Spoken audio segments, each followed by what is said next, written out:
ಓಂ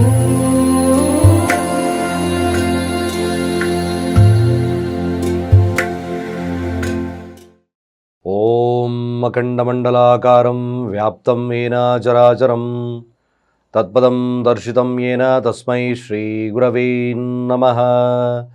ಓಂ ಬ್ರಹ್ಮಸ್ಪತಯೇ ನಮಃ. ಸಮಸ್ತ ತುಳಸಿ ವೀಕ್ಷಕರಿಗೆ ಶಿವಸ್ವಾಮಿ ಗುರುಜಿಯ ಅನಂತ ನಮಸ್ಕಾರಗಳು. ಸ್ನೇಹಿತರೆ, ಈ ಒಂದು ವಾರದ ಭವಿಷ್ಯ ಅಂದರೆ ವಿಶ್ವಸುನಾಮ ಸಂವತ್ಸರ, ದಕ್ಷಿಣಾಯನ, ಪುಷ್ಯಮಾಸ ಹಾಗೂ ಶುಕ್ಲ ಪಕ್ಷ 21/12ರಿಂದ 27/12/2025 ದ್ವಾದಶ ರಾಶಿಗಳ ಒಂದು ವಾರದ ಭವಿಷ್ಯವನ್ನು ತಿಳ್ಕೊಳ್ತಕ್ಕಂಥ ಸಮಯ.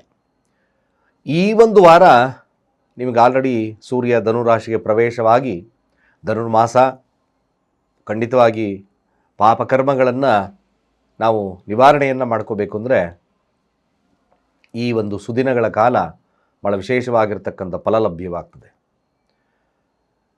ಯಾರೇ ಆಗಿರ್ಬೋದು, ಯಾವ ರಾಶಿಯವರಾಗಿರ್ಬೋದು, ವಿಷ್ಣು ಆರಾಧನೆ, ಶಿವನ ಆರಾಧನೆ, ಆಯಾ ಇಷ್ಟ ದೇವತೆಗಳ ಆರಾಧನೆ ಬೆಳಗ್ಗೆ ಎದ್ದ ತಕ್ಷಣ ಅಂದರೆ ಅರ್ಥಾತ್ ಸೂರ್ಯ ಉದಯಕ್ಕಿಂತ ಮೊದಲು ಪೂಜಾ ಪುನಸ್ಕಾರಗಳನ್ನು ಮಾಡಿ ಉಪವಾಸ, ಒಂದೊತ್ತು ಉಪವಾಸ ಇರತಕ್ಕಂಥವ್ರು ಉಪವಾಸಗಳಲ್ಲಿರಿ, ಏಕಾದಶಿ ಬರ್ತಕ್ಕಂಥದ್ರಲ್ಲಿ ಉಪವಾಸಗಳಿರ್ತಕ್ಕಂಥದ್ದು, ಇವೆಲ್ಲ ವಿಶೇಷವಾಗಿ ಒಂದು ರೀತಿಯಾಗಿ ನಮಗೆ ದೈವಿಕ ಮನೋಭಾವ, ಸಂಚಿತ ಕರ್ಮಗಳನ್ನು ದೂರ ಮಾಡ್ಕೊಳ್ತಕ್ಕಂಥದ್ದು ಇರುತ್ತೆ. ಪಿತೃದೋಷ ಇರತಕ್ಕಂಥ ಸಮಸ್ಯೆಗಳನ್ನು ದೂರ ಮಾಡ್ಕೊಳ್ತಕ್ಕಂಥದ್ದು ಇರ್ತದೆ.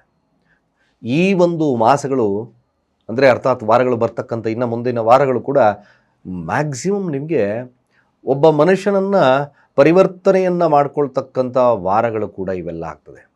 ತನ್ನಲ್ಲಿ ತಾನು ನ್ಯೂನತೆಗಳೇನಿದೆ ಅದರಲ್ಲಿ ಹೇಗೆ ಸರಿಪಡಿಸ್ಕೋಬೇಕು ಅಂತಕ್ಕಂಥ ಮಾರ್ಗವನ್ನು ಹುಡುಕೊಳ್ತಕ್ಕಂಥದ್ದು ಈ ಒಂದು ಧನುರ್ಮಾಸದ ವಿಶೇಷವಾಗಿರತಕ್ಕಂಥ ವಾರದ ಫಲ. ನಾನು ನಿಮಗೆ 21 ವಾರ ಎಲ್ಲ ಹೇಳ್ಬೋದು. ಆದರೆ ಈ ವಾರಗಳಲ್ಲಿ ಯಾರು ದೈವಿಕವಾಗಿ ಮನೋಭಾವತೆಯನ್ನು, ನನ್ನಲ್ಲಿ ಏನು ಬದಲಾವಣೆಯನ್ನು ಮಾಡ್ಕೊಳ್ತಕ್ಕಂಥದ್ದಿದೆ. ಅಫ್ಕೋರ್ಸ್ ಇದು 9ರ ಸ್ಥಾನ. ಇದು ಇನ್ನೊಂದು ಭಾಳ ಮುಖ್ಯವಾಗಿರ್ತಕ್ಕಂಥ ವಿಚಾರ. ಈ ಧನುರ್ಮಾಸವನ್ನು ಅಂದರೆ ಈ ಡಿಸೆಂಬರ್ ಮಾಸವನ್ನು ನೀವೇನು ನಾವೀಗ ಸೂರ್ಯನ ಪ್ರವೇಶ 15ನೇ ತಾರೀಕಿಂದ 16ನೇ ತಾರೀಕಿಂದ ಮುಂದಿನ 14ನೇ ತಾರೀಕುವರೆಗೂ ಈ ಮಾಸ ಬರ್ತದೋ, ಗುರು ಆಡಳಿತ ಮಾಡ್ತಕ್ಕಂಥ ಮಾಸ. ಗೊತ್ತಾಗಿರ್ಬೇಕು ನಿಮಗೆ. ಈ ಗುರು ತತ್ವ ನನ್ನಲ್ಲಿ ಏನು ನ್ಯೂನತೆಗಳು ಇದೆ ಅದನ್ನು ಬದಲಾಯಿಸ್ಕೊಳ್ತಕ್ಕಂಥದ್ದು ಅವಕಾಶಗಳನ್ನು ಕೊಡುತ್ತೆ. ಗುರುವಿನ ಅನುಗ್ರಹ ಸಿಗ್ತಕ್ಕಂಥದ್ದು ಕೊಡ್ತದೆ. ಜೊತೆಗೆ ಪಿತೃದೋಷಗಳು ನಿವಾರಣೆ ಆಗ್ತಕ್ಕಂಥದ್ದು, ಅದಕ್ಕೆ ಸಂಚಿತ ಕರ್ಮವನ್ನು, ದೋಷವನ್ನು ನಾವು ನಾಶವನ್ನು ಮಾಡಿಕೊಳ್ತಕ್ಕಂಥದ್ದು ಇರುತ್ತೆ. ನಿಜವಾಗ್ಲೂ ಬಂಧುಗಳೇ, ಒಂದು ತಿಳ್ಕೊಳ್ಳಿ, ನಮಗೆ ಸಮಯ ಅತ್ಯದ್ಭುತವಾಗಿರ್ತಕ್ಕಂಥ ಅವಕಾಶಗಳನ್ನು ಕೊಡುತ್ತೆ. ಎಲ್ಲೋ ಹೋಗಿ ಎಲ್ಲೋ ದುಡ್ಡು ಖರ್ಚು ಮಾಡಿ ಯಾರು ಏನು ಹೇಳಿದ್ರು ಅದನ್ನು ಮಾಡ್ಕೊಂಡು ಬಂದೆ, ಇದನ್ನು ಮಾಡ್ಕೊಂಬಂದೆ, ಜ್ಞಾನವಿಲ್ಲದ ನನಗೆ ಎಷ್ಟೋ ಜನ ಕಾಲ್ ಮಾಡ್ತಿರ್ತಾರೆ, ಗುರುಗಳೇ ಕುಜದೋಷ ಇರೋರನ್ನ ಕುಜದೋಷ ಮಾಡ್ಕೋಬೋದಾ, ಇಲ್ಲಿ ಏನಾದರೂ ದೋಷಗಳಿದೆಯಾ. ಎಂಥ ಮೆಂಟಾಲಿಟಿ ಅಂದರೆ ನಿಜವಾಗ್ಲೂ ಅವರನ್ನು ಬದಲಾವಣೆ ಮಾಡ್ತಕ್ಕಂಥದ್ದು it's a very tough subject. ಜ್ಯೋತಿಷ್ಯಕ್ಕೆ ತನ್ನದೇ ಆದಂಥ ಸನ್ಮಾರ್ಗವಿದೆ. ದಯಮಾಡಿ, ಏಕೆಂದರೆ ಜ್ಯೋತಿಷ ಸಾಗರ, nobody can perfect in astrology. ಯಾರು ಅಸ್ಟ್ರಾಲಜಿಲಿ ಅಷ್ಟು ಪರ್ಫೆಕ್ಟ್ನೆಸ್ಸನ್ನು ತೋರಿಸ್ಲಿಕ್ಕೆ ಆಗೋದು ಕಷ್ಟ. ಏಕೆಂದರೆ ಇಟ್ಸ್ ಎನ್ ಓಷನ್. ಬಗದಷ್ಟು ಆಳ ಸಿಗುತ್ತೆ. ಆ ಭಗವಂತ ಪರಾಶಾರರಾಗಿರ್ತಕ್ಕಂಥವ್ರು ಎಷ್ಟು ನಾಲೆಡ್ಜು ಉಪಯೋಗಿಸಬಾರ್ದು. ವರಾಹ ಮೀರರಾಗಿರ್ಬೋದು, ಬೇಕಾದಷ್ಟು ಜನ ನಾನಾ ರೀತಿಯಲ್ಲಿ ವ್ಯಾಖ್ಯಾನಗಳನ್ನು ಮಾಡಿದ್ದಾರೆ. It's a very tough subject. ತುಂಬ ಟಫ್ ಸಬ್ಜೆಕ್ಟ್ ಅನ್ನೋದಕ್ಕಿಂತ ಆಯಾ ಎಕ್ಸ್ಪೀರಿಯನ್ಸು, ಆಯಾ ಒಂದು ಕ್ಷೇತ್ರಫಲ ಆಧಾರವ ಇಟ್ಕೊಂಡು ನಾವು ನೋಡಬೇಕಾಗುತ್ತೆ. ನೀವೇನೇ ತಿರುಗಿ ಬರ್ಗಿ ಅದು ಇದು ಮಾಡ್ಕೊಂಡು ನೋಡಿದ್ರೂ ಜ್ಯೋತಿಷ್ಯ ತುಂಬಾ ಕಷ್ಟ ವಿಚಾರ. ಅದಕ್ಕೋಸ್ಕರ ಕರ್ಮಫಲ, ಪ್ರಾರಬ್ಧ ಕರ್ಮ ಅಂತ ಕರಿತೀವಪ್ಪ. ಏನು ಕರ್ಮನ ಇವೆಲ್ಲ? ನಮ್ಮ ಜನ್ಮ ಯಾವ ಪೂರ್ವಜನ್ಮದ ಕರ್ಮ, ಇವೆಲ್ಲ ಕರ್ಮ ಫಲ. ಸತ್ಯವಾಗಲೂ ಹೇಳ್ತಾ ಇದ್ದೇನೆ ಸ್ನೇಹಿತರೆ, ಇಂಥ ಅವಕಾಶಗಳನ್ನು ಬಿಡಬೇಡಿ. ಏಕೆಂದರೆ ಧನುರ್ಮಾಸ ಭಾಳ ವಿಶೇಷವಾಗಿರ್ತಕ್ಕಂಥ ಫಲಗಳನ್ನು ಕೊಡ್ತದೆ. ಆ ಫಲವನ್ನು ನಾವು ದೇಹ ದಂಡನೆಯನ್ನು ಮಾಡಿ ಯಾವಾಗ ದೇವರನ್ನು ಆಚರಣೆಯನ್ನು ಮಾಡ್ತೀವೋ ನಿಜವಾಗ್ಲೂ ಭಾಳ ವಿಶೇಷವಾಗಿರ್ತಕ್ಕಂಥ ಫಲಗಳು ಸಿಗುತ್ತೆ. ದೈವಾರಾಧನೆಗೆ ಏಕೈಕವಾಗಿರ್ತಕ್ಕಂಥ ಮಾಸ, ಗುರುವಿನ ಅನುಗ್ರಹ ಸಿಗಬೇಕು ಅಂತಕ್ಕಂಥದ್ದು ಮಾಸ, ಭಾಗ್ಯವನ್ನು ವೃದ್ಧಿ ಮಾಡ್ಕೋಬೇಕು ಅಂತಕ್ಕಂಥದ್ದು ಧನುರ್ಮಾಸ. ಇದು ವಿಶೇಷ ಫಲಗಳನ್ನು ಕೊಡುತ್ತೆ. ಸರಿಯಾಗಿ ಸನ್ಮಾರ್ಗದಲ್ಲಿ ಮನಸ್ಥಿತಿಯಲ್ಲಿ ಇಟ್ಕೊಳ್ಳಿ. ಎಲ್ಲರಲ್ಲೂ ಅನುರಾಗ, ದ್ವೇಷ, ಅಸೂಯೆ, ಮನೋಭಾವ ಇವೆಲ್ಲ ಇದ್ದೇ ಇರ್ತದೆ. ಅಟ್ಲೀಸ್ಟ್ ನಾವು ಮನುಷ್ಯ ಜನ್ಮದಲ್ಲಿ ಹುಟ್ಟಿದ್ದೀವಿ ಅಂದಾಗ ಕೆಟ್ಟದ್ದು ಒಳ್ಳೆಯದು ಎಲ್ಲ ತಿಳ್ಕೊಬೋದು. ಜಸ್ಟ್ ನಿಜವಾಗ್ಲೂ ಎಷ್ಟೊಂದು ಹದಗೆಡ್ತಾ ಇದೆ ನಮ್ಮ ಸಂಸ್ಕೃತಿ ಅಂದರೆ, ಎಕ್ಸಾಂಪಲ್ ಬಸ್ಸಲ್ಲಿ ಹೋಗ್ಬೇಕಾದ್ರೆ ಯಾರೋ ಒಬ್ಬ ಅಡ್ಡ ಬಂದ, ಯಾರೋ ಬೈಕಲ್ಲೋ ಅಥವಾ ಕಾರಲ್ಲೋ ಹೋಗ್ತಾ ಇದ್ದಾನೋ, ಸೈಡ್ ಕೊಡಲಿಲ್ವೋ, ಅಷ್ಟಕ್ಕೆ ಒಂದು ಸಣ್ಣ ಜಗಳವನ್ನು ಮಾಡ್ತಕ್ಕಂಥ ಸಣ್ಣ ಪರಿಸ್ಥಿತಿಗಳಿಗೆ ಸಣ್ಣತನಕ್ಕೆ ಇಳಿತಾ ಇದೆ. ಏಯ್ ನೀನು ಸರಿಯಾಗಿ ನೋಡ್ಕೊಂಡು ಹೋಗೋ ಕಾಲ್ವೇನೋ, ಏಯ್ ಯಾಕೆ ನಿಲ್ಸಿದ್ಯಾ, ಡೋರಲ್ಲಿ ಹಿಂಗೆ ಮಾಡಿದ್ಯಾ, ವಾಟ್ ಈಸ್ ಸಂಸ್ಕೃತಿ ಇವೆಲ್ಲ ಅಂತ ತಿಳ್ಕೊಳ್ತೀವಿ. ಸಣ್ಣ ಮಾತುಗಳು ದೊಡ್ಡ ದೊಡ್ಡ ವಿಚಾರಕ್ಕೆ ಹೋಗ್ತದೆ. ಸರಿಯಾಗಿ ಓಡಿಸಲ್ವಾ ನೀನು, ನಿಂಗೇನು ಕಣ್ಣಿಲ್ವಾ, ಇವೆಲ್ಲ ಒಂದು ರೀತಿಯಾಗಿ ನಾವು ಪ್ರತಿದಿನ ರೋಡಲ್ಲಿ ಹೋಗ್ಬೇಕಾದ್ರೆ ನಡೀತಕ್ಕಂಥ ಘಟನೆಗಳು. ನಾವು ಯಾವ ಮಟ್ಟಕ್ಕೆ ಹೋಗಿದ್ದೀವಿ ಅಂತಕ್ಕಂಥದ್ದನ್ನ ಯೋಚನೆ ಮಾಡಬೇಕಾಗುತ್ತೆ ಸ್ನೇಹಿತರೆ. ಸತ್ಯವಾಗ್ಲೂ ಸುಳ್ಳಲ್ಲ, it's a very bad characters. ನಮ್ಮಲ್ಲಿ ಯಾಕೆ ಈಗೋಸ್ಟಿಕ್ ನೇಚರ್ನ ಬೆಳೆಸ್ಕೊಳ್ತೀವಿ, ನಾನು ನಂದು ಏನು. ಅಫ್ಕೋರ್ಸ್ ಯಾವುದೋ ಒಂದು ಸಣ್ಣ ತಪ್ಪುಗಳಾದರೆ ಅದನ್ನು ಹೇಗೆ ಒಂದು ಸೆಟ್ರೇಟ್ ಮಾಡ್ಕೋಬೇಕು ಅಂತಕ್ಕಂಥದ್ದು ನಮ್ಮ ಮನೋಭಾವದಲ್ಲಿರಲ್ಲ. ನಾನು ಅಂತಕ್ಕಂಥದ್ದು it's A very tough subject. ನಿಜವಾಗ್ಲೂ ನಾವೆಲ್ಲ ಪ್ರತಿಯೊಬ್ಬರು ಕೂಡ ಮನುಷ್ಯರೇ, ಪ್ರತಿಯೊಬ್ಬರಲ್ಲೂ ತಪ್ಪು ಮಾಡ್ತೀವಿ, ಪ್ರತಿಯೊಬ್ಬರು ಕೂಡ ಎಲ್ಲೋ ಅಕ್ಯುರೇಟಾಗಿ ಇರೋದು ಕಷ್ಟ. ಬಟ್ ಒಂದು ಈ ಒಂದು ಮ್ಯಾಕ್ಸಿಮಮ್ ನಾವು ಯಾವಾಗ ಈ ಇಂಟ್ರಾಕ್ಷನ್ ಒಳ್ಳೆಯದು ಮಾತಾಡೋಕ್ಕೆ ಸ್ಟಾರ್ಟ್ ಮಾಡ್ತೀವೋ, ಈ ಕೋರ್ಟ್ ಕಚೇರಿ, ಪೊಲೀಸ್ ಸ್ಟೇಷನ್ಸು ಯಾವುದು ಅವಶ್ಯಕತೆನೇ ಇಲ್ಲ. ನಾವು ಯಾವಾಗ ಈಗೋಸ್ಟಿಕ್ಕು ಅದು ಇದು ಮಾಡ್ಕೊಂಡೆಲ್ಲ ಸಾಯ್ತೀವೋ ಇವಾಗೆಲ್ಲ ಇದು ಬಂದ್ಬಿಡುತ್ತೆ. ಹಾಗಾಗಿ ಈ ಧನುರ್ಮಾಸ ಅಂತಕ್ಕಂಥದ್ದು ನಮ್ಮಲ್ಲಿ ಪರಿವರ್ತನಾ ಸಮಯವನ್ನು ಮಾಡ್ತಕ್ಕಂಥದ್ದು ಇರ್ತದೆ. ಖಂಡಿತವಾಗಿ ಈ ಒಂದು ವಾರ ಅಂದರೆ 21ರಿಂದ 27ರವರೆಗೂ ವಾರದ ಭವಿಷ್ಯ ಚಂದ್ರ ಧನುರಾಶಿಯಿಂದ ಮೀನರಾಶಿವರೆಗೂ ಸಂಚಾರದ ಕಾಲವನ್ನು ಮಾಡ್ತಾ ಇದ್ದಾರೆ. ಧನುರಾಶಿ ಪೂರ್ವಾಷಾಢ, ಉತ್ತರಾಷಾಢ ನಕ್ಷತ್ರ, ಹಾಗೆ ಶ್ರವಣ, ಧನಿಷ್ಠಾ ನಕ್ಷತ್ರ, ಶತಭೀಷ, ಪೂರ್ವ ಭಾದ್ರಪದ, ಉತ್ತರ ಭಾದ್ರಪದ ನಕ್ಷತ್ರದಲ್ಲಿ ಸಂಚಾರವನ್ನು ಕೊನೆಗೊಳಿಸ್ತಾ ಇದ್ದಾರೆ. ಅಂದರೆ ನಿಮಗೆ ಧನುರಾಶಿಯಿಂದ ಮೀನರಾಶಿವರೆಗೂ ಸಂಚಾರದ ಕಾಲ. ಹಾಗೆ ಗ್ರಹಗಳ ಸ್ಥಿತಿಗತಿಗಳನ್ನು ನೋಡೋದಾದರೆ, ಗುರು ವಕ್ರನಾಗಿ ಮಿಥುನ ರಾಶಿಯಲ್ಲಿ ಸ್ಥಿತವಾಗಿದ್ದಾನೆ. ಹಾಗೆ ಕೇತು ಸಿಂಹರಾಶಿಯಲ್ಲಿ, ಬುಧ ಸ್ಥಿತವಾಗಿರತಕ್ಕಂಥ ವೃಶ್ಚಿಕ ರಾಶಿಯಲ್ಲಿ, ಸೂರ್ಯ, ಶುಕ್ರ ಹಾಗೆ ಮಂಗಳ 3 ಗ್ರಹ ಸ್ಥಿತವಾಗಿರತಕ್ಕಂಥದ್ದು ಈ ಒಂದು ಧನುರಾಶಿಯಲ್ಲಿ. ರಾಹು ಕುಂಭ ಜೊತೆಗೆ ಮೀನದಲ್ಲಿ ಶನಿ. ಈ ಮೊದಲ ವಾರದಲ್ಲಿ ಬದಲಾವಣೆ ನೋಡಿ, 4 ಗ್ರಹಗಳ ಸಂಯೋಗ ಇರತಕ್ಕಂಥದ್ದು ಇರುತ್ತೆ. ಚಂದ್ರನೊಟ್ಟಿಗೆ ಕುಜ, ಚಂದ್ರನೊಟ್ಟಿಗೆ ಸೂರ್ಯ, ಚಂದ್ರನೊಟ್ಟಿಗೆ ಶುಕ್ರ, ಇವೆಲ್ಲ ಗ್ರಹಗಳ ಮಿಲನ, 4 ಚತುರ್ಗ್ರಹಗಳ ಮಿಲನ. ಹಾಗಾಗಿ ಅಂದರೆ ಈ 4 ಗ್ರಹಗಳ ಒಂದು ಸಂಯೋಗ ಯಾರಿಗೆ ಯಾವ ಫಲಗಳನ್ನು ಕೊಡುತ್ತೆ. ಮೊದಲನೇದಾಗಿ ನೋಡೋಣ ಮೇಷರಾಶಿಯವರ ಫಲ. ನಾನು ಆಗಾಗ್ಗೆ ಹೇಳಿದಾಗೆ ರಾಶಿಯಾಧಿಪತಿ 9ರಲ್ಲಿ ತನ್ನನ್ನು ತಾನು ಬದಲಾಯಿಸ್ತಕ್ಕಂಥ ಶಕ್ತಿಯನ್ನು ಕೊಟ್ಟಿದ್ದಾನೆ ಭಗವಂತ. ಈಗ ಆ ಶಕ್ತಿಯನ್ನು ಸದುಪಯೋಗ ಮಾಡಿಕೊಳ್ಳಿ. ನಿಮ್ಮಲ್ಲಿ ಈ ವಿಶೇಷವಾಗಿರ್ತಕ್ಕಂಥ ಫಲ ಪ್ರಶಸ್ತಿ ಸಿಗ್ತಕ್ಕಂಥ ಇರ್ತದೆ. ನಿಮ್ಮಲ್ಲಿ ಭಾಗ್ಯೋದಯವಾಗ್ತಕ್ಕಂಥ ಕಾಲ. ಸೂರ್ಯನೊಟ್ಟಿಗೆ ಚಂದ್ರ, ಲಕ್ಷ್ಮಿ, ಮಂಗಳ ಯೋಗ ವಾರದ ಮೊದಲ ಭಾಗದಲ್ಲಿ ನಿಮ್ಮ ಕಾರ್ಯಗಳು ಸುಗಮವಾಗಿ ನಡೀತದೆ. ಸಂಧಾನದ ಮೂಲಕ ನಡೀತಕ್ಕಂಥ ಇರುತ್ತೆ. ದೈವಿಕವಾಗಿರ್ತಕ್ಕಂಥ ನಿಮಗೆ ಸ್ಟೇಟಸ್ ಸಿಗ್ತಕ್ಕಂಥ ಇರ್ತದೆ. 9ರ ಸ್ಥಾನ ಭಾಗ್ಯಸ್ಥಾನ, ಇದ್ದಕ್ಕಿದ್ದಾಗೆ ಅಭಿವೃದ್ಧಿಯ ಕಾಲವಾಗ್ತಕ್ಕಂಥದ್ದು ನಾವು ನೋಡ್ಬೋದು. ಅಫ್ಕೋರ್ಸ್ ಖಂಡಿತವಾಗಿ ನಿಮಗೆ ವಿದೇಶ ಪ್ರಯಾಣಗಳಲ್ಲಿ ಆಸಕ್ತಿ, ಧಾರ್ಮಿಕ ಕ್ಷೇತ್ರಗಳಲ್ಲಿ ಆಸಕ್ತಿ ಸಿಗ್ತಕ್ಕಂಥದ್ದು ಹೆಚ್ಚಿನದಾಗಿ ನೋಡ್ಬೋದು. ಯಾರ್ಯಾರು ಮೇಷರಾಶಿಯಲ್ಲಿದ್ದಿರೋ ಈ ವಾರದ ಫಲಗಳು ಅತ್ಯುತ್ತಮವಾಗಿರ್ತದೆ. ದೈವಿಕವಾಗಿರ್ತಕ್ಕಂಥ ಮನೋಭಾವನೆ, ನಿಮ್ಮನ್ನು ಉತ್ಕೃಷ್ಟವಾಗಿರ್ತಕ್ಕಂಥ ಮನುಜ, ಹಾಗೆ ಸಂಕಷ್ಟಗಳನ್ನು ಎದುರಿಸ್ತಕ್ಕಂಥ ಶಕ್ತಿ ಮೇಷರಾಶಿಯವರಿಗೆ ಲಭ್ಯವಾಗೋದ್ರಲ್ಲಿ 2 ಮಾತೇ ಇಲ್ಲ. 9ರ ಸ್ಥಾನದಲ್ಲಿ ಭಾಗ್ಯಸ್ಥಾನದಲ್ಲಿ ಪಂಚಮಾಧಿಪತಿ ಭಾಗ್ಯಸ್ಥಾನದಲ್ಲಿದ್ದಾನೆ. ಲಗ್ನಾಧಿಪತಿ ಆಗಿರ್ತಕ್ಕಂಥದ್ದು ಭಾಗ್ಯಸ್ಥಾನದಲ್ಲಿದ್ದಾನೆ. ಮತ್ತು ಸಪ್ತಮಾಧಿಪತಿ ಆಗಿರ್ತಕ್ಕಂಥದ್ದು ಭಾಗ್ಯಸ್ಥಾನದಲ್ಲಿದ್ದಾನೆ. Of course very good day, very good ವಾರ ಕೂಡ. ಚಂದ್ರ ಸಂಚಾರದ ಕಾಲವನ್ನು ನೋಡಿದ್ರು ಕೊನೆಯ ಭಾಗದಲ್ಲಿ ಉತ್ತರ ಭಾದ್ರಪದ ನಕ್ಷತ್ರ, ಆ ಒಂದು ಕೊನೆಯ ಭಾಗದಲ್ಲಿ ಸಣ್ಣ ಪುಟ್ಟ ಒಂದು ಸಮಸ್ಯೆಗಳು, ನಷ್ಟಗಳು ಕಂಡರೂ ಸಹಿತ ದೈವಿಕವಾಗಿರ್ತಕ್ಕಂಥ ಮನೋಭಾವತೆ ಈ ವಾರದಲ್ಲಿ ಮೇಷರಾಶಿಯವರಿಗೆ ಲಭ್ಯವಾಗ್ತದೆ.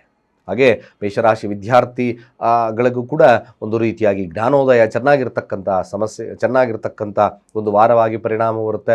ಬಿಸ್ನೆಸ್ಸು ಕೂಡ ಒಂದು ಸಾಧಾರಣವಾಗಿರ್ತಕ್ಕಂಥ ಫಲಗಳನ್ನು ನಾವು ನೋಡ್ಬೋದು. ಖಂಡಿತವಾಗಿ ಮೇಷರಾಶಿಯಲ್ಲಿರ್ತಕ್ಕಂಥವ್ರಿಗೆ ಈ ವಾರ ಶುಭ ಫಲ ಪ್ರಾಪ್ತಿ. ಅದೇ ರೀತಿಯಾಗಿ ಆ ವೃಷಭ ರಾಶಿಯವರ ಫಲಾಫಲ ಆಗಿರ್ತಕ್ಕಂಥದ್ದು, ವೃಷಭ ರಾಶಿಯವರಿಗೆ ಇದ್ದಕ್ಕಿದ್ದಾಗೆ ಅಭಿವೃದ್ಧಿ, ಇದ್ದಕ್ಕಿದ್ದಾಗೆ ಸಮಸ್ಯೆ, ಎರಡೂ ಕೂಡ ಇರ್ತಕ್ಕಂಥ ಒಂದು ವಾರ. ಸಮಸ್ಯೆಯ ಜೊತೆಗೆ ಅತ್ಯದ್ಭುತವಾಗಿ ಲಾಭವಾಗ್ಬೋದು, ಅತ್ಯದ್ಭುತವಾಗಿ ಕಷ್ಟಗಳು ಪ್ರಾಪ್ತಿಯಾಗ್ಬೋದು. ಅಷ್ಟಮ ಸ್ಥಾನದಲ್ಲಿ ಸೂರ್ಯ 4ರ ಅಧಿಪತಿ, ಹಾಗೆ 6ರ ಅಧಿಪತಿ 8 ಶುಕ್ರ ನಿಮ್ಮ ಅಷ್ಟಮ ಸ್ಥಾನದಲ್ಲಿದ್ದಾನೆ. ಕುಜ ಕೂಡ ಅಷ್ಟಮ ಸ್ಥಾನದಲ್ಲಿದ್ದಾನೆ. ಸ್ವಲ್ಪ ಎಚ್ಚರಿಕೆಯನ್ನು ವಹಿಸ್ಕೊಳ್ಬೇಕು.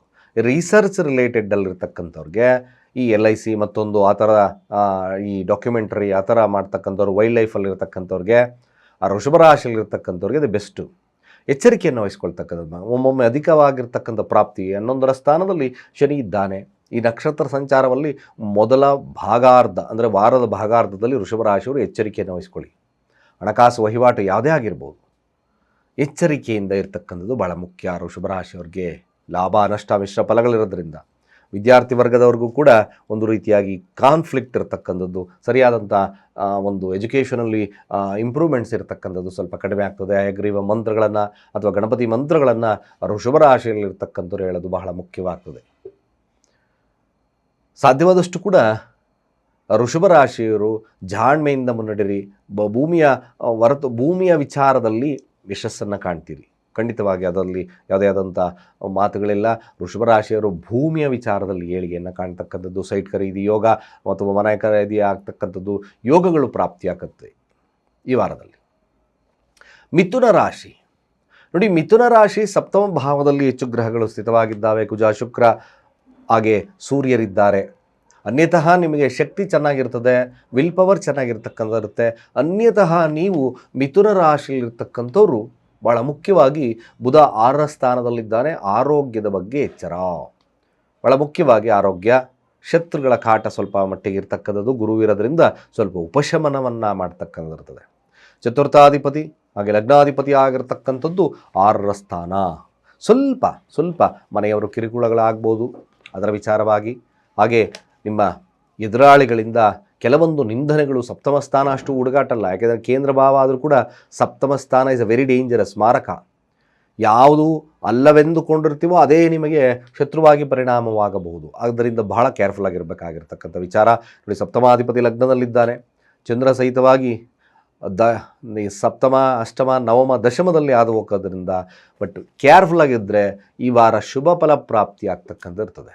ಅದೇ ನೀವು ಅಧರ್ಮವಾಗಿದ್ದಾಗ ಸ್ವಲ್ಪ ಸಮಸ್ಯೆಗಳನ್ನು ನಿಂದನೆಗಳನ್ನು ಕೇಳ್ತಕ್ಕಂಥ ಸಂದರ್ಭಗಳು ಕೂಡ ಬರಬಹುದು. ಹಾಗಾಗಿ ಸ್ವಲ್ಪ ಜಾಗರೂಕತೆ, ಆರೋಗ್ಯದ ಬಗ್ಗೆ ಕಾನ್ಸಂಟ್ರೇಷನ್ ಇಟ್ಕೊಳ್ಳಿ.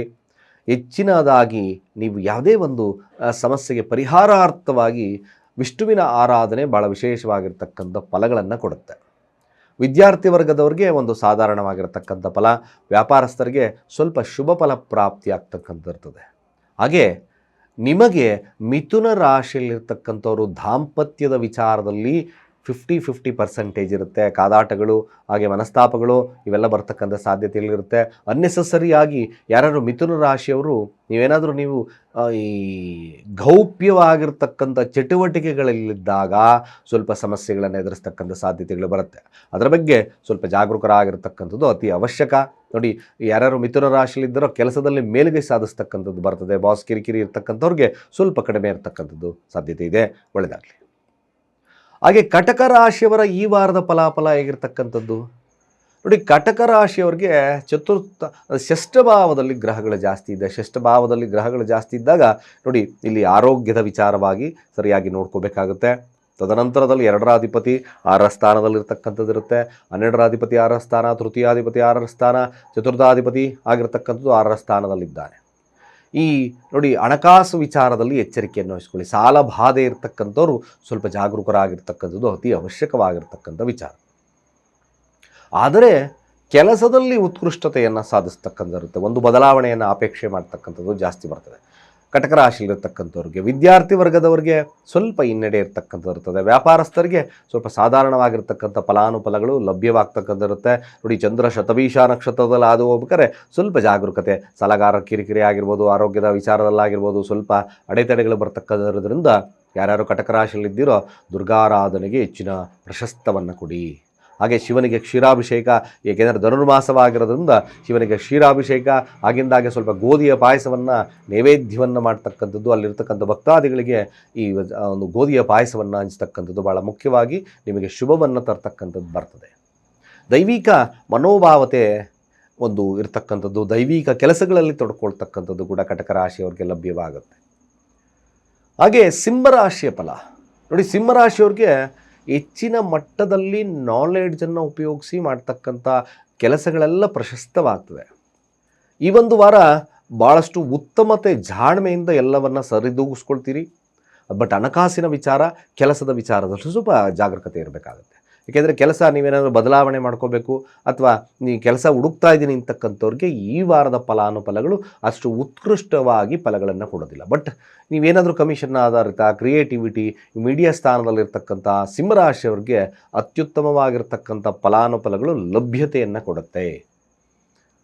ಯಾರ್ಯಾರು ಸಿಂಹರಾಶಿಯಲ್ಲಿದ್ದೀರೋ ಖಂಡಿತ ಏನು ಸ್ಪೋರ್ಟಲ್ಲಿ ಇರ್ತಕ್ಕಂಥವ್ರು ಸ್ಪೋರ್ಟಿವ್ನೆಸ್ ತುಂಬ ಜಾಸ್ತಿ ಆಗುತ್ತೆ. ಸ್ಪೋರ್ಟ್ಸಲ್ಲಿ ಇರ್ತಕ್ಕಂಥವ್ರಿಗೆ ಎನರ್ಜಿ ಜಾಸ್ತಿ ಇರ್ತಕ್ಕಂಥ ಇರುತ್ತೆ. ಒಂದು ರೀತಿಯಾಗಿ ಉತ್ಕೃಷ್ಟತೆ ಈ ಕ್ರಿಯೇಟಿವಿಟಿಯಲ್ಲಿ ತುಂಬ ಚೆನ್ನಾಗಿರ್ತಕ್ಕಂಥ ವಾರ ಕೂಡ ಆಗುತ್ತೆ. ದಾಂಪತ್ಯದಲ್ಲಿ ಸಣ್ಣ ಪುಟ್ಟ ವಿರಸಗಳು ಕಾಣಿಸ್ಕೋಬೋದು. ಇಲ್ಲಿ ತ್ರಯಂಬಕ ಮಂತ್ರವನ್ನು ಜಾಸ್ತಿ ಹೇಳಿ, ಆರೋಗ್ಯದ ಮೇಲೆ ಪೆಟ್ಟು ಬೀಳಬಾರ್ದು. ಅಂದರೆ ಶನಿ ಅಷ್ಟಮ ಸ್ಥಾನದಲ್ಲಿರೋದ್ರಿಂದ 6-8ರ ಅಧಿಪತಿ, ಸಂಕಷ್ಟಗಳು ವೈರಿ ಬಾಧೆಗಳಿರತಕ್ಕಂಥ ಸಂದರ್ಭಗಳಲ್ಲಿರೋದ್ರಿಂದ ತ್ರಯಂಬಕ ಮಂತ್ರ, ಸಾಧ್ಯವಾದಷ್ಟು ಅಂಗವಿಕಲರಿಗೆ ನಿಮ್ಮ ಕೈಲಾದ ಸಹಾಯ, ಉತ್ಕೃಷ್ಟ ಫಲ. ಹಾಗೆ ಕನ್ಯಾ ರಾಶಿಯವರ ಈ ವಾರದ ಫಲ ನೋಡಿ, ರಾಶಿ ಅಧಿಪತಿ ತೃತೀಯದಲ್ಲಿದ್ದಾನೆ. ಎಷ್ಟು ಎಫರ್ಟ್ ಆಗ್ತಿರೋ ಅಷ್ಟು ಗುಡ್ ಆಗ್ತದೆ. ರಿಸರ್ಚಲ್ಲಿರ್ತಕ್ಕಂಥವ್ರಿಗೆ ಗುಡ್ ಆಗುತ್ತೆ. ಈ ಕಮಿಷನ್ ಆಧಾರಿತವಾಗಿರ್ತಕ್ಕಂಥ ವ್ಯಕ್ತಿಗಳಿಗೆ ಗುಡ್ ಇರತಕ್ಕಂಥದ್ದು ಇರ್ತದೆ. ಭೂಮಿಯ ವಿಚಾರದಲ್ಲಿ ಏಳಿಗೆ ತಗೊಳ್ತೀರಾ. ಭೂಮಿ ಖರೀದಿ ಮಾಡ್ತಕ್ಕಂಥ ಸಾಧ್ಯತೆಗಳು ಕೂಡ ಬರುತ್ತೆ. ಭೂಮಿಯ ವ್ಯಾಪಾರಸ್ಥರಿಗೂ ಕೂಡ ಒಳ್ಳೆಯ ಲಾಭವನ್ನು ತಗೊಳ್ತಕ್ಕಂಥ ಸಾಧ್ಯತೆಗಳು ಈ ಕನ್ಯಾ ರಾಶಿಯಲ್ಲಿರ್ತಕ್ಕಂಥವ್ರಿಗೆ ಈ ವಾರದ ಫಲಾನುಫಲಗಳು ಲಭ್ಯವಾಗ್ತದೆ. ಸಂಚಾರ ಮಾರ್ಗವನ್ನು ನೋಡಿದ್ರು ಚಂದ್ರನ ಸಂಚಾರ ಚತುರ್ಥ, ಪಂಚಮ, ಷಷ್ಠ ಹಾಗೆ ಸಪ್ತಮದಲ್ಲಿ ಆದು ಹೋಗ್ತಕ್ಕಂಥದ್ದು, ಶುಭ ಫಲ ಪ್ರಾಪ್ತಿ ಆಗ್ತಕ್ಕದ್ದು ಇರುತ್ತೆ. ಧನಿಷ್ಠ ನಕ್ಷತ್ರಗಳಲ್ಲಿ ಕುಜ ಚತುರ್ಥ ಭಾವದಲ್ಲಿದ್ದಾನೆ. ಭೂಮಿಯ ವಿಚಾರದಲ್ಲಿ ಲಾಭ, ಹಾಗೆ ಭೂಮಿ ಖರೀದಿ ಮಾಡ್ತಕ್ಕಂಥ ಸಾಧ್ಯತೆಗಳು, ಸೈಟ್ ಖರೀದಿ ಮಾಡ್ತಕ್ಕಂಥ ಸಾಧ್ಯತೆಗಳು ಕೂಡ ಈ ಒಂದು ಕನ್ಯಾ ರಾಶಿಯವರಿಗೆ ಲಭ್ಯವಾಗ್ತದೆ. ಹಾಗೆ ವಿದ್ಯಾರ್ಥಿ ವರ್ಗದವ್ರಿಗೆ ಹಾಗೆ ವ್ಯಾಪಾರಸ್ಥರಿಗೆ ಒಂದು ಸಾಧಾರಣವಾಗಿರ್ತಕ್ಕಂಥ ಫಲಾನುಫಲ. ದಾಂಪತ್ಯದಲ್ಲಿ ಸಣ್ಣ ಪುಟ್ಟ ವಿರಸಗಳಿರೋದ್ರಿಂದ ದಾಂಪತ್ಯದ ವಿಚಾರವಾಗಿ ದುರ್ಗಾದೇವತೆಯನ್ನು ಆರಾಧನೆ ಮಾಡ್ಕೊಳ್ಳಿ. ಕನ್ಯಾ ರಾಶಿಯವರಿಗೆ ಶುಭವಾಗ್ತದೆ. ಈ ಒಂದು ತುಲಾರಾಶಿಯವರ ಈ ವಾರದ ಫಲಾಫಲ ನೋಡಿ, ತುಲಾರಾಶಿಯವ್ರಿಗೆ ತುಲಾರಾಶಿ ಅಧಿಪತಿ ಕೂಡ ತೃತೀಯ ಭಾವದಲ್ಲಿದ್ದಾನೆ. ಸಂಚಾರ, ಯಾರೋ ಈ ಟ್ರಾವೆಲಿಂಗಲ್ಲಿರ್ತಕ್ಕಂಥವ್ರಿಗೆ ಅಥವಾ ಟ್ರಾವೆಲಿಂಗ್ ಏಜೆಂಟ್ ಆಗಿರ್ತಕ್ಕಂಥವ್ರಿಗೆ, ಗಾಡಿಗಳನ್ನು ವೆಹಿಕಲ್ ಮೇಂಟೈನ್ ಮಾಡ್ತಕ್ಕಂಥವ್ರಿಗೆ ಸ್ವಲ್ಪ ಮಟ್ಟಿಗೆ ಸಣ್ಣ ಪುಟ್ಟ ಖರ್ಚುಗಳು ಜಾಸ್ತಿ ಆಗ್ತಕ್ಕಂಥ ಸನ್ನಿವೇಶ ಬರುತ್ತೆ. ಆದರೆ ಆ ಶ್ರಮವನ್ನು ವಹಿಸಿದ್ದೇ ತಕ್ಕ ಪ್ರತಿಫಲನೂ ಕೂಡ ಇವರಿಗೆ ಲಭ್ಯವಾಗ್ತದೆ. ಬಟ್ ಇವರೆಲ್ಲ ಕೂಡ ತುಲಾರಾಶಿಯಲ್ಲಿರ್ತಕ್ಕಂಥವ್ರಿಗೆ ಯಾರು ಈ ಒಂದು ಟ್ರಾವೆಲಿಂಗಲ್ಲಿರ್ತಾರೋ, ಕಮಿಷನ್ ಆಧಾರಿತವಾಗಿರ್ತಾರೋ, ಏಜೆನ್ಸೀಸ್ ಇಟ್ಕೊಂಡಿರ್ತಾರೋ ಅವ್ರಿಗೆಲ್ಲ ಸ್ವಲ್ಪ ಮಟ್ಟಿಗೆ ಶುಭ ಫಲ ಪ್ರಾಪ್ತಿ ಆಗತಕ್ಕಂಥದ್ದು ಜಾಸ್ತಿ ಇದೆ. ಮಂದಗತಿಯ ಚಾಲನೆಯಾದರೂ ಸಹಿತ ಲಾಭವನ್ನು ಕಾಣ್ತಕ್ಕಂಥದ್ದು ಈ ತುಲಾರಾಶಿಯವರಿಗೆ ಲಭ್ಯವಾಗುತ್ತೆ. ಇನ್ನು ಮದುವೆ ವಿಚಾರಗಳಲ್ಲಿ ಸ್ವಲ್ಪ ಹಿನ್ನಡೆಯನ್ನು ಸಾಧಿಸ್ತಕ್ಕಂಥದ್ದು ತುಲಾರಾಶಿಯವರಿಗೆ ಲಭ್ಯವಾಗ್ತದೆ. ಇನ್ನು ವ್ಯಾಪಾರಸ್ಥರಿಗೆ ಒಂದು ಸಾಧಾರಣವಾಗಿರ್ತಕ್ಕಂಥ ಫಲಾಫಲ. ವಿದ್ಯಾರ್ಥಿಗಳು ಕೂಡ ತುಲಾರಾಶಿಯಲ್ಲಿರ್ತಕ್ಕಂಥವ್ರಿಗೆ ತಕ್ಕ ಮಟ್ಟಿಗಿನ ರಿಸಲ್ಟ್, ತಕ್ಕ ಮಟ್ಟಿಗಿನ ವಿದ್ಯಾಭ್ಯಾಸವಿರ್ತಕ್ಕಂಥದ್ದು. ಸಾಧ್ಯವಾದಷ್ಟು ತುಲಾರಾಶಿಯಲ್ಲಿರ್ತಕ್ಕಂಥವ್ರು ಶಿವನ ಆರಾಧನೆಯನ್ನು ಮಾಡಿಕೊಳ್ಳಿ, ಶುಭವಾಗ್ತದೆ. ವೃಶ್ಚಿಕ ರಾಶಿಯವರ ಈ ವಾರದ ಫಲಾಫಲ ಹೇಗಿರ್ತಕ್ಕಂಥದ್ದು ನೋಡಿ, ವೃಶ್ಚಿಕ ರಾಶಿಯವರಿಗೆ ಹಣಕಾಸಿನ ವಿಭಾಗಗಳು ಅಂದರೆ ಹಣಕಾಸಿನ ಸ್ಥಾನದಲ್ಲಿ ಸೂರ್ಯ, ಶುಕ್ರ ಹಾಗೆ ಕುಜರಿದ್ದಾರೆ. ಒಂದು ರೀತಿಯಾಗಿ ಕೇವಲ ನಿಮ್ಮ ವಾಕ್ಸಿದ್ಧಿ ಮಾತುಗಳಿಂದಲೇ ಹಾಗೆ ವಿಶೇಷವಾಗಿ ವ್ಯಾಪಾರ ಮತ್ತೊಂದರಿಂದಲೇ ಕೂಡ ಹಣವನ್ನು ಸಂಪಾದನೆ ಮಾಡ್ತಕ್ಕಂಥ ಶಕ್ತಿ ನಿಮ್ಮಲ್ಲಿ ಬರುತ್ತೆ. ಇದ್ದಕ್ಕಿದ್ದಾಗೆ ಧನಾಗಮ ಆಗ್ತಕ್ಕಂಥದ್ದು ಇರ್ತದೆ. ದಶಮಾಧಿಪತಿ 2ರ ಸ್ಥಾನದಲ್ಲಿದ್ದಾನೆ. ಲಗ್ನಾಧಿಪತಿ ಧನಸ್ಥಾನದಲ್ಲಿದ್ದಾನೆ. ಖಂಡಿತವಾಗಿ ಇದೊಂದು ವಾರ ಶುಭವಾಗ್ತಕ್ಕಂಥ ಇರ್ತದೆ. ಮಾತುಗಳು ದೈವಿಕವಾಗಿ ಕಡಿಸ್ಕೊಳ್ಳಿ. ಅಷ್ಟಮ ಸ್ಥಾನದಲ್ಲಿ ಗುರು ವಕ್ರನಾಗಿರೋದ್ರಿಂದ ಗುರುವಿನ ಬಲವಿಲ್ಲ. ಆದಷ್ಟು ಕೂಡ ಡಿಫೆಕ್ಟ್ ಇನ್ ಸ್ಪೀಚಸ್, ಮಾತೇ ನಿಮಗೆ ಬಂಗಾರವಾಗ್ಬೋದು, ಮಾತಿ ನಿಮಗೆ ಮುಳ್ಳಾಗಬಹುದಾದ್ದರಿಂದ ವೃಶ್ಚಿಕ ರಾಶಿಯವರು ಮಾತಿನ ಮೇಲೆ ಎಚ್ಚರ. ಹಾಗೆ ಶನಿಯ ದೃಷ್ಟಿ ಕೂಡ ಕುಜನ, ಸೂರ್ಯನ ಇವೆಲ್ಲ ಇರೋದ್ರಿಂದ ಕೆಲವೊಂದು ಡಿಲೇ ಆಗ್ಬೋದು. ಡಿಲೇ ಆಗ್ತಕ್ಕಂಥದ್ದು ಕಾರಣಾಂತರಗಳಿಂದ ನೀವು ಶಿವನ ಆರಾಧನೆಯನ್ನು ಮಾಡಿಕೊಳ್ಳಿ, ಇನ್ನಷ್ಟು ಶುಭ ಫಲ ಪ್ರಾಪ್ತಿಯಾಗುತ್ತೆ. ವಿದ್ಯಾರ್ಥಿಗಳಿಗೆ ಒಂದು ಸಾಧಾರಣವಾಗಿರ್ತಕ್ಕಂಥ ಫಲ, ವ್ಯಾಪಾರಸ್ಥರಿಗೆ ಉತ್ಕೃಷ್ಟದ ಫಲವಾಗಿರ್ತಕ್ಕಂಥದ್ದು ಇರುತ್ತೆ. ಹಾಗೆ ವ್ಯಾಪಾರಸ್ಥರು ಅಥವಾ ವೈವಾಹಿಕ ಜೀವನದಲ್ಲಿ ಆದರೂ ಶುಕ್ರಶಾಂತಿಯನ್ನಷ್ಟು ಮಾಡಿಕೊಳ್ಳಿ. ಶುಕ್ರಶಾಂತಿ ಅಂದರೆ ದುರ್ಗಾರಾಧನೆ, ಮೊಸರು ದಾನ ಇವೆಲ್ಲ ಶುಭವನ್ನು ಕೊಡುತ್ತೆ. ಧನುರಾಶಿಯವರ ಈ ವಾರದ ಫಲಾಫಲ ಹೇಗಿರುತ್ತೆ ನೋಡಿ, ಧನುರಾಶಿಯಲ್ಲಿ ಲಗ್ನದಲ್ಲೇ ಸೂರ್ಯ, ಕುಜ ಹಾಗೆ ಶುಕ್ರರಿದ್ದಾರೆ. ಒಂದು ರೀತಿಯಾಗಿ ಬಲ, ಎನರ್ಜಿ ಜಾಸ್ತಿ ಇರುತ್ತೆ. ಶುಕ್ರ ಕುಜ ಎನರ್ಜಿ ತುಂಬ ಜಾಸ್ತಿ ಇರುತ್ತೆ. ಸೂರ್ಯ ಕುಜ ಒಂದು ಎನರ್ಜಿ ಬಿಲ್ಡಪ್ ಆಗ್ತಕ್ಕಂಥದ್ದು ಇರ್ತದೆ. ಏನಾದರೂ ಒಂದು ಹೊಸತನವನ್ನು ಕಾಣ್ತಕ್ಕಂಥ ಸಂದರ್ಭ ಕೂಡ. ಚಂದ್ರ ಲಗ್ನದಲ್ಲಿ ಚತುರ್ಥ ಭಾವದಲ್ಲಿದ್ದಾಗ, ಅಂದರೆ ಅರ್ಥಾತ್ ಲಗ್ನದಲ್ಲಿದ್ದಾಗ ಲಕ್ಷ್ಮಿ ಯೋಗದ ಪರಿಣಾಮ, ಧನಸ್ಥಾನ ತೃತೀಯ ಚತುರ್ಥ ಭಾವದಲ್ಲಿ. ಅಫ್ಕೋರ್ಸ್ ನೀವು ಈ ಒಂದು ಸಂದರ್ಭ ಭೂಮಿಯ ವಿಚಾರದಲ್ಲಿ ಯಶಸ್ಸನ್ನು ಕಾಣ್ತಕ್ಕಂಥ ಸಾಧ್ಯತೆಗಳು ಕೂಡ ನೋಡ್ಬೋದು. ಹಾಗೆ ವೈವಾಹಿಕ ಜೀವನ ಸ್ವಲ್ಪ ಸಣ್ಣ ಪುಟ್ಟ ಸಮಸ್ಯೆಗಳು ಕಂಡು ಬರ್ಬೋದು. ಆದರೆ ಏನಾದರೂ ನೀವು ಈ ಅಡಿಕ್ಟಿವ್ ಆಗಿದರೆ ಸ್ವಲ್ಪ ಟಫ್ ಆಗ್ತಕ್ಕಂಥ ಸನ್ನಿವೇಶ ಬರ್ತದೆ. ಅಡಿಕ್ಟಿವ್ ನೇಚರ್ನ ಈ ಧನುರಾಶಿಯವರು ಬೆಳೆಸ್ಕೋಬೇಡಿ. ಸಾಧ್ಯವಾದಷ್ಟು ಈ ಒಂದು ಕಾಲ ನೀವು ಸಮಾಧಾನದಿಂದ ವರ್ತನೆ ಮಾಡಿ. ಈಗೋಸ್ಟಿಕ್ ನೇಚರ್ ತುಂಬ ಜಾಸ್ತಿ ಬರ್ತದೆ. ಇದು ದಾಂಪತ್ಯದಲ್ಲಿ ಸ್ವಲ್ಪ ವಿರಸ ಬರ್ತದೆ. ಗುರುವಿನ ದೃಷ್ಟಿ ಇರೋದ್ರಿಂದ ಮಾತ್ರ ಸ್ವಲ್ಪ ಕನ್ಸೇಷನ್ ಸಿಗ್ತಕ್ಕಂಥದ್ದು ಇರ್ತದೆ. ಅಫ್ಕೋರ್ಸ್ ಹಣಕಾಸು ವಹಿವಾಟುಗಳು ಕೂಡ ಚೆನ್ನಾಗಿ ನಡೀತಕ್ಕಂಥದ್ದು ಈ ವಾರದಲ್ಲಿ ಧನುರಾಶಿಯವರಿಗೆ ತೋರಿಸ್ತದೆ. ಸಾಧ್ಯವಾದಷ್ಟು ಧನುರ್ಮಾಸವಾಗಿರೋದ್ರಿಂದ ಗುರುವಿನ ಆರಾಧನೆಯನ್ನು ಮಾಡಿಕೊಳ್ಳಿ, ಶುಭವಾಗ್ತದೆ. ಮಕರ ರಾಶಿಯವರ ಈ ವಾರದ ಫಲಾಫಲ ಹೇಗಿರ್ತಕ್ಕಂಥದ್ದು ನೋಡಿ. ಮಕರ ರಾಶಿಯವರಿಗೆ ತೃತೀಯಾತಿ ಶನಿ ಇದ್ದಾನೆ. ಸ್ವಲ್ಪ ನಷ್ಟಭಾವದಲ್ಲಿ ಗ್ರಹಗಳು ಜಾಸ್ತಿ ಇದೆ. ವಾದ ವಿವಾದಕ್ಕೆ ಇಳಿಬೇಡಿ. ಸಾಲಬಾಧೆಯಿಂದ ಇರತಕ್ಕಂಥ ಸನ್ನಿವೇಶಗಳು ಕೂಡ ನಿರ್ಮಾಣವಾಗ್ತಕ್ಕಂಥ ಸಾಧ್ಯತೆಗಳನ್ನು ತೋರಿಸ್ತದೆ. ತೃತೀಯಾಧಿಪತಿ ಷಷ್ಠಭಾವದಲ್ಲಿದ್ದಾನೆ. ಅನೇಕ ಪ್ರಯತ್ನಗಳು ಕೂಡ ಮಾಡಿದ್ರು ಸಫಲತೆ ಇರೋದು ಕಷ್ಟ. ಆರೋಗ್ಯದಲ್ಲಿ ಎಚ್ಚರವಾಗಿರಬೇಕಾಗ್ತದೆ. ಆರೋಗ್ಯದ ವಿಚಾರ ನೋಡಿ, ಪಂಚಮಾಧಿಪತಿ ಆಗಿರ್ತಕ್ಕಂಥದ್ದು 12ರ ಸ್ಥಾನ, ಹಣಕಾಸು ವಹಿವಾಟು ಸ್ವಲ್ಪ ಟಫ್ ಆಗ್ತಕ್ಕಂಥ ಇರುತ್ತೆ, ಮೋಸ ಆಗ್ತಕ್ಕಂಥ ಸನ್ನಿವೇಶ ಬರುತ್ತೆ. ಅಷ್ಟಮಾಧಿಪತಿ 12ರ ಸ್ಥಾನದಲ್ಲಿದ್ದಾನೆ. ಆರೋಗ್ಯದ ಬಗ್ಗೆ ಎಚ್ಚರಿಕೆ. ಅನ್ನೋನಾಗಿ ಏನಾದರೂ ಸಮಸ್ಯೆಗಳು ಬರೋದ್ರಿಂದ ಶಿವನಿಗೆ ಕ್ಷೀರಾಭಿಷೇಕ, ಹಾಗೆ ತ್ರಯಂಬಕ ಮಂತ್ರ, ಗೋಧಿಯ ಪಾಯಸ ಹಂಚಲೇಬೇಕಾಗ್ತಕ್ಕಂಥ ಅನಿವಾರ್ಯತೆ ಇದೆ. ವಾಹನ ಚಾಲನೆಯಲ್ಲಿ ಮಕರ ರಾಶಿಯವರು ಸ್ವಲ್ಪ ಜಾಗರೂಕತೆ. ಅದೇ ರೀತಿಯಾಗಿ ಕುಂಭರಾಶಿಯವರ ಈ ವಾರದ ಫಲಾಫಲ ನೋಡಿ. ಕುಂಭರಾಶಿಯವರಿಗೆ ಅದ್ಭುತವಾಗಿರ್ತಕ್ಕಂಥ ಫಲ ಸಿಗ್ತಕ್ಕಂಥಿರ್ತದೆ. ಕೇವಲ ನೀವು ಆಧ್ಯಾತ್ಮಿಕವಾಗಿರ್ತಕ್ಕಂಥ ವಿಚಾರಗಳಲ್ಲಿ ಹೆಚ್ಚು ತಲ್ಲೀನತೆಯನ್ನು ಕೊಡಿ. ನಿಮ್ಮಲ್ಲಿ ಒಂದು ಬದಲಾವಣೆಯನ್ನು ಕಾಣ್ತಕ್ಕಂಥದ್ದು ಕುಂಭರಾಶಿಯವರಿಗೆ ವಾರದಲ್ಲಿ ಕಾಣುತ್ತೆ. ಮ್ಯಾಕ್ಸಿಮಮ್ ಲಾಭಸ್ಥಾನದಲ್ಲಿ ಸೂರ್ಯ, ವ್ಯಾಪಾರದಲ್ಲಿ ಲಾಭ ಬರ್ತಕ್ಕಂಥದ್ದು ಇರ್ತದೆ. ದಶಮಾಧಿಪತಿ ಲಾಭದಲ್ಲಿದ್ದಾನೆ ಮ್ಯಾಕ್ಸಿಮಮ್, ಮತ್ತು ನವಮಾಧಿಪತಿ ಇದ್ದಕ್ಕಿದ್ದಾಗೆ ಲಾಭವನ್ನು ಬರ್ತಕ್ಕಂಥ ಸಾಧ್ಯತೆಗಳನ್ನು ಕೂಡ ಈ ಕುಂಭರಾಶಿಯವರಿಗೆ ಲಭ್ಯವಿದೆ. ವ್ಯಾಪಾರಸ್ಥರಾಗಿರ್ಬೋದು, ವಿದ್ಯಾರ್ಥಿ ವರ್ಗದವರಾಗಿರ್ಬೋದು, ಎಲ್ಲ ವರ್ಗದವ್ರಿಗೂ ಒಂದು ರೀತಿಯಾಗಿ ಶುಭ ಫಲ ಪ್ರಾಪ್ತಿ, ಶುಭ ಚಿಂತನೆಗಳನ್ನು ಮಾಡಿ. ಇದೇ ನನ್ನ ಅಡ್ವೈಸ್ ಕುಂಭರಾಶಿಯವರಿಗೆ. ಶುಭ ಚಿಂತನೆಗಳು ನಿಮಗೆ ಶುಭ ಫಲ ಪ್ರಾಪ್ತಿಯನ್ನು ಮಾಡುತ್ತೆ. ಕೊನೆಯದಾಗಿ ಮೀನರಾಶಿಯವ್ರಿಗೂ ಸಹಿತ ಹೆಸರು, ಕೀರ್ತಿ, ಪ್ರತಿಷ್ಠೆ, ಒಂದು ಸಂಸ್ಥೆಯನ್ನು ನಿರ್ಮಾಣವನ್ನು ಮಾಡಿ ಮುನ್ನಡೆಸ್ತಕ್ಕಂಥ ಶಕ್ತಿ ಬರ್ತಕ್ಕಂಥ ಇರ್ತದೆ. ಜೊತೆಗೆ ಕೆಲಸಗಳಲ್ಲಿ ಉತ್ಕೃಷ್ಟತೆ, ಸರ್ಕಾರಿ ಕೆಲಸಗಳಲ್ಲಿ ಒಂದು ರೀತಿಯಾಗಿ ಲಾಭ ಬರ್ತಕ್ಕಂಥ ಸಾಧ್ಯತೆಗಳನ್ನು ತೋರಿಸ್ತದೆ. 2ರ ಅಧಿಪತಿ 9ರ ಅಧಿಪತಿ ದಶಮ ಸ್ಥಾನದಲ್ಲಿದ್ದಾನೆ. ಮಲ್ಲಗಿ 9ರ ಅಧಿಪತಿ ಆಗಿರ್ತಕ್ಕಂಥದ್ದು ಕೂಡ ದಶಮ ಸ್ಥಾನದಲ್ಲಿದ್ದಾನೆ. ಅಷ್ಟಮಾಧಿಪತಿ ಆಗಿರ್ತಕ್ಕಂಥ ದಶಮ ಸ್ಥಾನದಲ್ಲಿದ್ದಾನೆ. ಅಫ್ಕೋರ್ಸ್ ಒಂದು ರೀತಿಯಾಗಿ ದಶಮ ಸ್ಥಾನದ ಫಲ ಹೆಚ್ಚಾದಷ್ಟು ಕೂಡ ಹಣಕಾಸು, ಪ್ರತಿಷ್ಠೆ, ಮತ್ತೊಂದರಲ್ಲಿ ವಿಶೇಷವಾಗಿರ್ತಕ್ಕಂಥ ಫಲ ಇರ್ತದೆ. ಆದರೆ ಚಂದ್ರ ರಾಹು 12ರ ಸ್ಥಾನದಲ್ಲಿ ಸಂಚಾರವನ್ನು ಶತಭೀಷ ನಕ್ಷತ್ರದಲ್ಲಿ ಮಾಡಿದಾಗ ಆರೋಗ್ಯದ ಬಗ್ಗೆ ಎಚ್ಚರಿಕೆಯನ್ನು ವಹಿಸ್ಕೊಳ್ಳಿ, ಹಣಕಾಸಿನ ಬಗ್ಗೆ ಎಚ್ಚರಿಕೆಯನ್ನು ವಹಿಸ್ಕೊಳ್ಳಿ, ಸ್ವಲ್ಪ ಜಾಗರೂಕರಾಗಿ ಶುದ್ಧ ಮನಸ್ಥಿತಿಯನ್ನು ಇಟ್ಕೊಳ್ಳಿ. ವ್ಯಾಪಾರಸ್ಥರು ವಹಿವಾಟುಗಳು ಕೂಡ ಸಾಧಾರಣವಾಗಿ ಲಾಭ ನಷ್ಟ ಎರಡೂ ಕೂಡ ಇರ್ತದೆ. ಹಾಗೆ ವಿದ್ಯಾರ್ಥಿಗಳಿಗೆ ಸ್ವಲ್ಪ ಎಫರ್ಟ್ ಹಾಕಿ ಸಾಧನೆಯನ್ನು ಮಾಡ್ತಕ್ಕಂಥದ್ದು ಅವಶ್ಯಕ. ರಾಹು ಶಾಂತಿ ಅಗತ್ಯವಾಗಿ ಮಾಡಿಕೊಳ್ಳಿ. ಆಗಿಂದಾಗೆ ಉದ್ದಿನ ಕಾಳು ಅಥವಾ ಉದ್ದಿನ ವಡೆಯನ್ನು ಬಡವರಿಗೆ ದಾನ ಮಾಡ್ತಕ್ಕಂಥದ್ದು, ನಿರ್ಗತಿಕರಿಗೆ ಇಲ್ದವರಿಗೆ ಕೊಡ್ತಕ್ಕಂಥದ್ದು, ಇವೆಲ್ಲ ಶುಭ ಫಲ ಪ್ರಾಪ್ತಿಯನ್ನು ಆಗುತ್ತೆ. ಯಾವಾಗಲೂ ಲಗ್ನದಲ್ಲಿ ಶನಿ ಇರ್ತಾನೋ ಸಾಧ್ಯವಾದಷ್ಟು ಶಿವನ ಆರಾಧನೆ ಅದ್ಭುತವಾಗಿರ್ತಕ್ಕಂಥ ಫಲಗಳನ್ನು ಕೊಡುತ್ತೆ. ಅಥವಾ ವಿಷ್ಣುವಿನ ಸಹಸ್ರನಾಮ, ವಿಷ್ಣು ಆರಾಧನೆ ಕೂಡ ಈ ವಾರದಲ್ಲಿ ಶುಭವನ್ನು ಕೊಡುತ್ತೆ. ಇಷ್ಟು 12 ರಾಶಿಗಳ ಫಲಾನುಫಲಗಳು. ಸ್ನೇಹಿತರೆ, ನಮ್ಮ ಚಾನಲಿನ ಯಾರೋ ಸಬ್ಸ್ಕ್ರೈಬ್ ಆಗಿ ನಿಮ್ಮ ಅನಿಸಿಕೆ, ಅಭಿಪ್ರಾಯವನ್ನು ಕಾಮೆಂಟ್ ಮಾಡಿ ಅಂತ ಹೇಳ್ತಾ, ಸರ್ವೇ ಜನ ಸುಖಿನೋ ಭವಂತು.